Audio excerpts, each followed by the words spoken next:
In today's video, I'm going to show you all the dollar books that I picked up at a local sale called GarageCon. Check it out.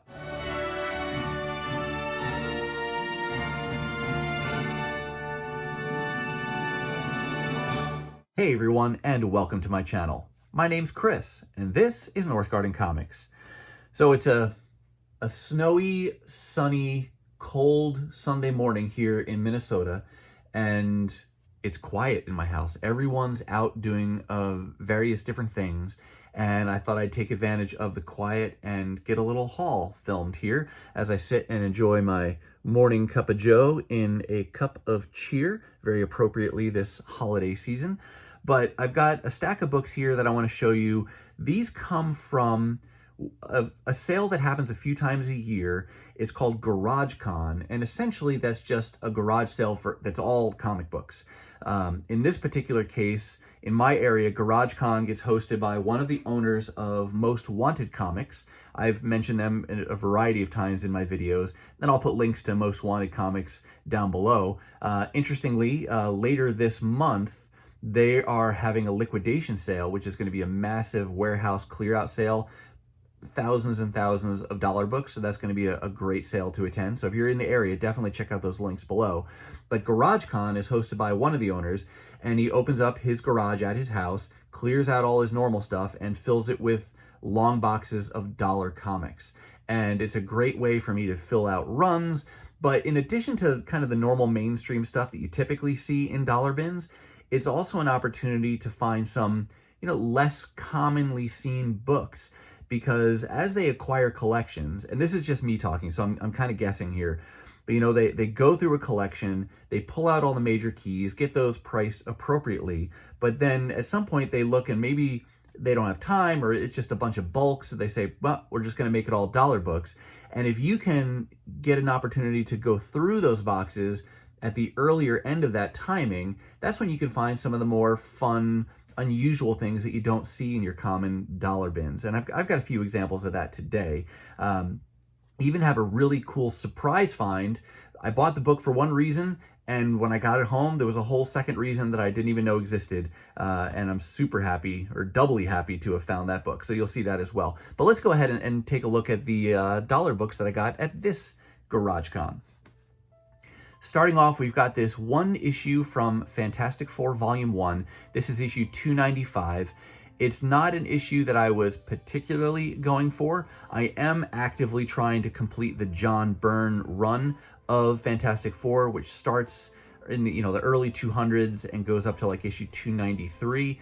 But this is still Fantastic Four, which I really like the team. I like She-Hulk and the era when she was part of the team. So I figured, what the heck, I'll go ahead and get this for $1. And I'm always trying to, I'm very intentional in making sure I find some books at these Garage Cons. I just like to support the guys at Most Wanted, whether it's a designated Most Wanted sale or a Garage Con. So I knew I was going to find some things. And so happy to continue to build out my Fantastic Four run as a result of this sale. Going to keep with Fantastic Four here. This jumps forward in time to, I believe this is volume 4 of Fantastic Four. It's a short run, so if you like Fantastic Four and you're looking to complete a volume, this is a good one to go for. It only ran for like 16 issues, and Mark Bagley does most of the pencils for this. Towards the end, it did start to shift around with artistic credits, but he was still working on it at this point, and he did this cover as well. That's a really cool cover with the Thing. I don't know whose claw that is. Maybe that's Fin Fang Foom, maybe that's some other giant creature he's fighting, but super cool looking cover. And I think with this issue, I now only need one more to complete that entire volume. And there's no real keys either, so it's a short run to collect, it's a cheap run to collect.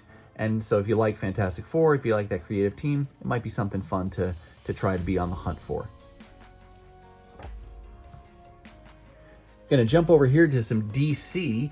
I have been working on going back to when I was more actively collecting DC books, and that was late 80s, early 90s. And in particular, I was collecting some of the Superman books as well as Batman. Now, no surprise there, right? They're kind of two of the big headliners for DC still. But I have a lot of holes as well from that time. And so one of the things I've decided to work on is to go back and build out my run of Superman issues from the Death and Return of Superman era.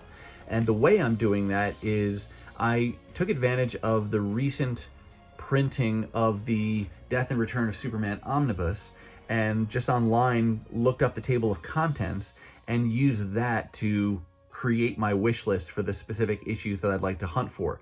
There are some keys in this run that do get a little more pricey, but the vast majority of them are still very findable, very affordable, and so you can find them in decent condition. I found a couple Superman books to kind of check off that list at the sale. This one is a minor key, and I'll be honest, I get confused with the number of keys associated with this era of Superman. One of the themes that has multiple key issues connected to it is this black costume. And I think this is the first appearance of a black costume when he first comes out of this, looks like an egg or this stone that he emerges from. Did I say what the name is there? Some kind of like a resurrection. Oh, Matrix, some kind of Matrix.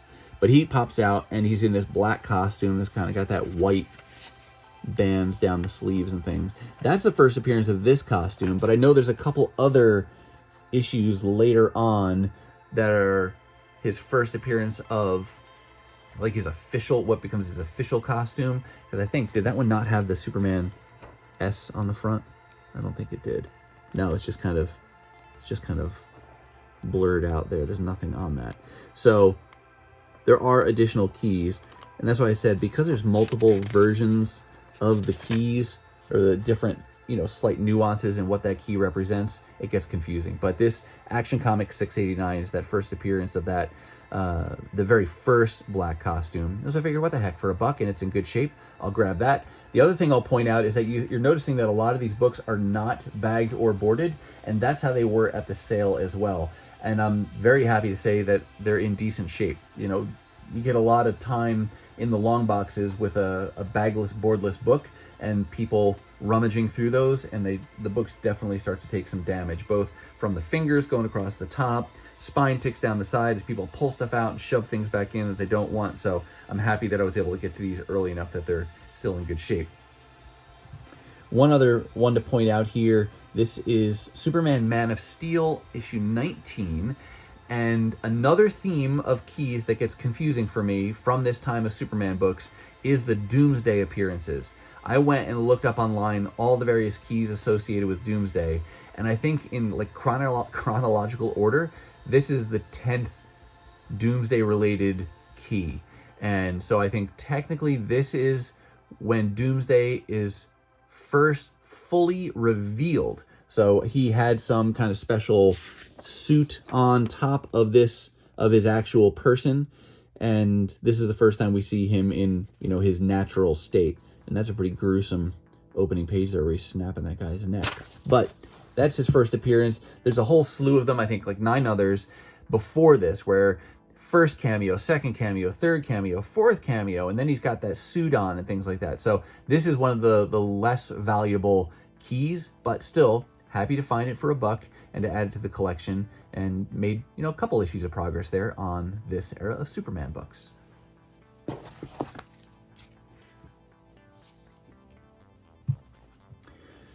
Jumping back over to Marvel, there was this 6-part limited series featuring the Eternals that was done by Neil Gaiman and John Romita Jr. And a little while back, I just started finding issues of this and chipping away at it. I thought it might be a fun thing to hunt for. And I made some good progress at the GarageCon, because prior to this day, I think I only had like 2 issues that I'd found as one-offs. But at the GarageCon, they had issue 3 of 6, 4 of 6, and 6 of 6. So after this sale, I might only need 1 or maybe 2 issues at most to complete this run. When I originally put this on my wish list, I thought I'd want the John Romita Jr. covers. I haven't seen any of those in the wild, I don't think. But now that I have gotten these other covers, I think these are more the standard covers, they're really growing on me. And they're done by, what's the artist's name here? Rick Berry is the one doing these covers. Oh, there was one more. That looks like the end because it's... Okay, let's go back here, look. And this happens with limited series sometimes where it starts out with a certain number of issues it's intended to be for the story. So here's 4 of 6 and 3 of 6. But then it changes. And here, this is issue 6 of 7. And I did actually find issue 7 of 7 as well. So that's really good progress. 4 out of the 7 issues.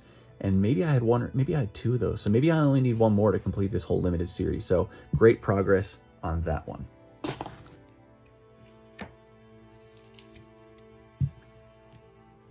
Here we finally got a bagged and boarded comic. This is Amazing Spider-Man issue 532. Technically, I think part of volume 2 of ASM. And I am collecting issues around this time because of the tie-ins to Civil War. And I'm almost complete at this point with having issue 532. So great to find those issues. This is part of the Straczynski run when he was writing, and Ron Garney was doing the pencils at this time. The only part of the Straczynski era that I'm going for particularly is the early part of that when John Romita Jr. was doing the pencils, but this part I'm getting, but it's more driven by the fact that it's tie into Civil War. So happy to find that.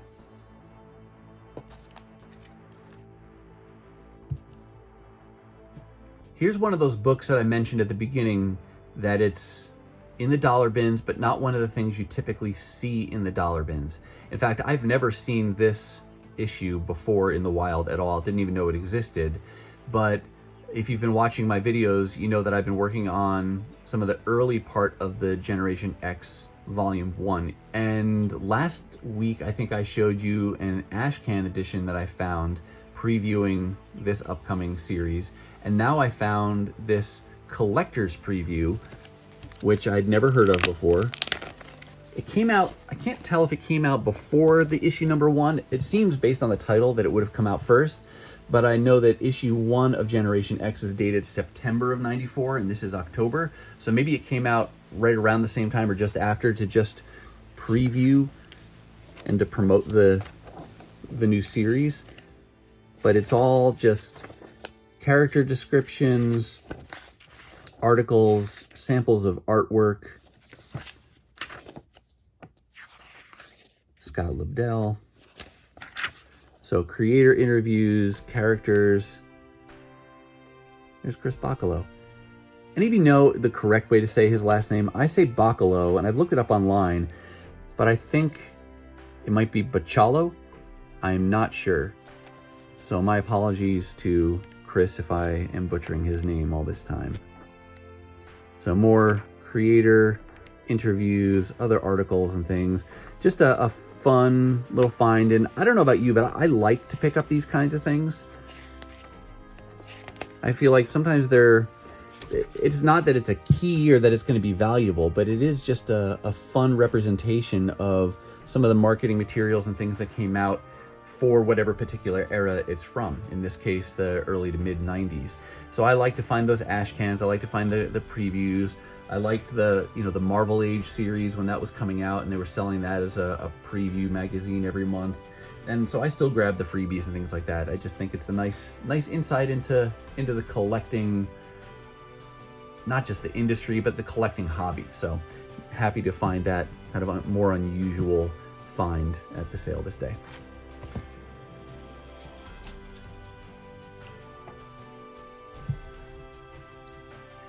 I was able to complete this limited series as a result of the sale. This was a 4-part limited series called Beauty and the Beast, and featured Beast and Dazzler. And you can see Doom in the background there. I don't know anything about the plot, but this was one of those many X-Men related limited series that have come out over the decades. And I'd never owned it. And at some point I started finding a couple of the issues, so I figured, well, why not? I'll keep my eye out, and as I can find these in decent shape, I'll go ahead and add them to my collection. I love these kinds of things in comic books as well. These advertisements for the old Saturday morning cartoons, because that's a total flashback also. When did this come out? This is 1984. So I was like 12 years old at this time. watched a ton of the Snorks, definitely watched the Smurfs. Kid Video. Gosh, that's vaguely familiar, but I don't remember anything specific about it. So, oh, One to Grow On. I remember that. But fun to see these kind of ads that go back to when we were kids and if you were watching the shows at that time. But happy now that I completed this entire limited series. Another book that, 40 years old, right? Just about 40 years old, and bagless, boardless, and still maintained decent condition there. So thankful for that.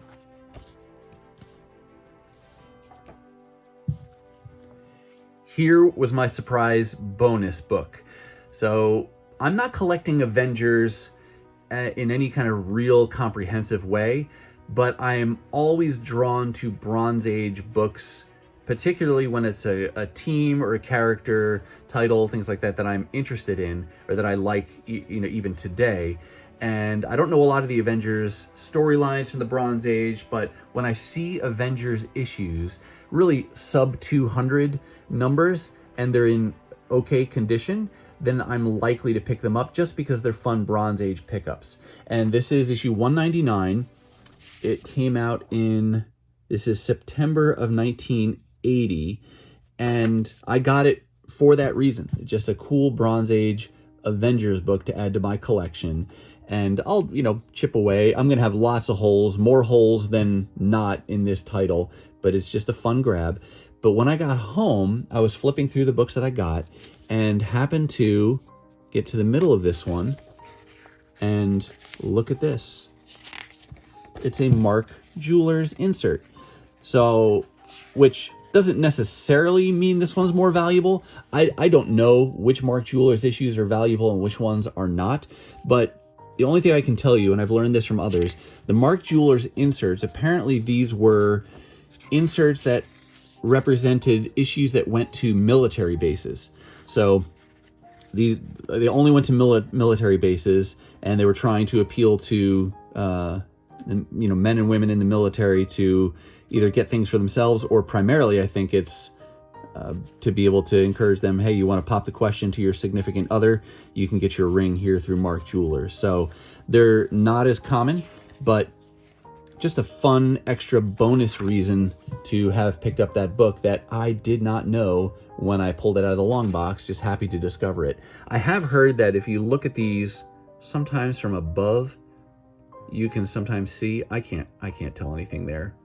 I mean, I know it's there, but I don't know if you have any tips for finding Mark Jewelers issues in the wild without having to take every book out of the bag and look at it specifically, let us know down in the comments. But it's a mid-grade copy of this book, but just again, a fun bonus to be able to get not just the Bronze Age book I was going for, but that cool Mark Jewelers insert. And that's my first one. Never had a Mark Jewelers insert before.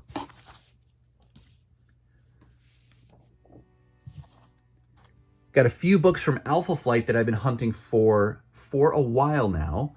I actively collected Alpha Flight kind of towards the earlier part of the run. Actually, that's not even true. I collected later in the run. It was really in the 50s through 70s was when I was collecting, because this issue 58, when did this come out? Gosh, my eyes are terrible. I gotta pull this away from the camera even. I think that says 1986. But it's kind of blurry to begin with, not just my eyes that are bad. But I collected this later on. Since then, or after that, I'd gone back and gotten some of the early issues. So I think I have like probably the first 30 to 40 issues of this volume. And one of the other elements of this volume that I wanted to collect are the Jim Lee art, whether it's cover or interiors. And there were 3 issues I was missing to complete that portion of the collection, and I found all of them at GarageCon. This is the first one, issue 58. It's a Jim Lee cover, and he does the interior pencils on this as well. Yep, Jim Lee pencils. So that was a great find, as I loved his art from this era, and this is some of his relatively earlier stuff. Here's issue 89. Very clearly Jim Lee art there, and he does just the cover on this one, I believe. And then lastly, issue 90, another Jim Lee cover. And that reminds me of something. What cover does that remind me of? I may have to utilize the magic of video and go find the other issue that this one reminds me of. Okay, I'm back. I think that's the issue it makes me think of. It's kind of this background. Also, a Jim Lee cover there just from 3 issues before. So, fun now to have completed, I think, all the Jim Lee work on this volume of Alpha Flight.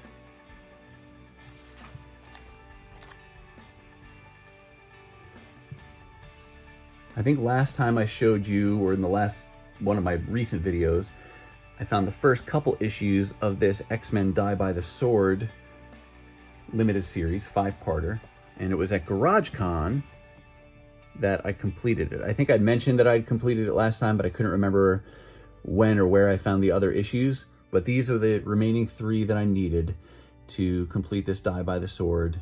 Don't know anything about the plot here, but I love the X-Men, like Captain Britain, like Psylocke, Betsy Braddock, and trying to learn more about, you know, their world, and they're connected to Excalibur, which I like as well. So, yeah, happy to have built out now this complete limited series.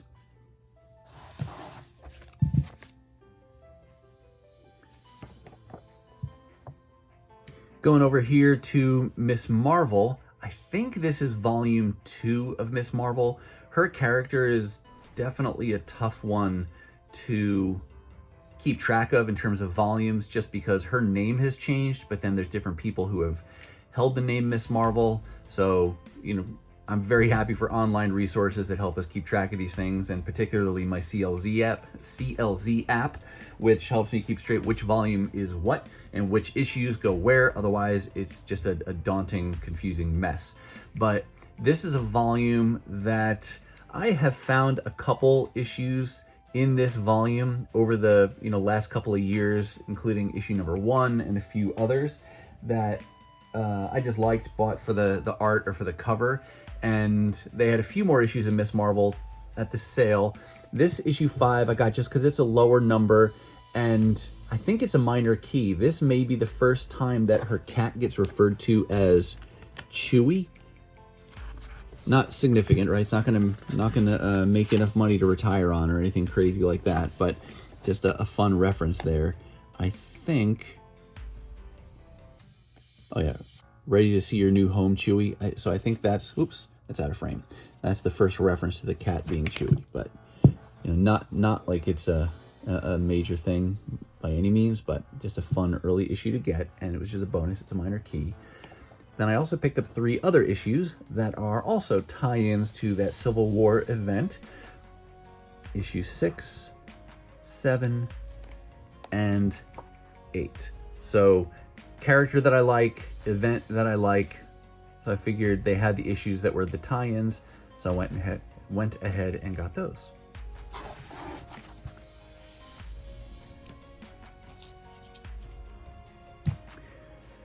Here's one of the Amalgam issues. They had several Amalgam issues at the sale, and I just had to use self-control. I didn't want to get them all just to get them.